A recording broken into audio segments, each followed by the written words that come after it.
Brazil football দুনিয়ায় আবারও বড় আলোচনার ঝড়, কারণ খুব শিগগিরই ফ্রান্স ও ক্রোয়েশিয়ার বিপক্ষে ম্যাচকে সামনে রেখে ব্রাজিলের নতুন স্কোয়াড ঘোষণা করতে যাচ্ছেন কোচ কার্লো আনচেলত্তি। আর সেই স্কোয়াড ঘিরেই ইতিমধ্যে বড় আপডেট দিয়েছে ব্রাজিলের জনপ্রিয় সংবাদমাধ্যম গ্লোবো স্পোর্টস।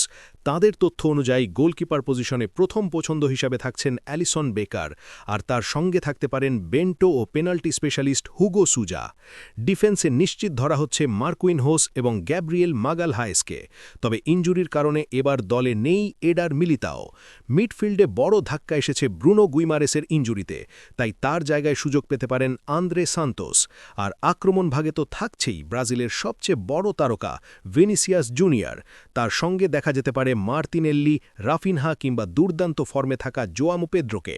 সব মিলিয়ে অভিজ্ঞতা আর তরুণ প্রতিভার মিশ্রণে গড়ে উঠতে পারে ব্রাজিলের নতুন স্কোয়াড। এখন প্রশ্ন হচ্ছে, আপনার মতে এই দলে আর কাকে থাকা উচিত?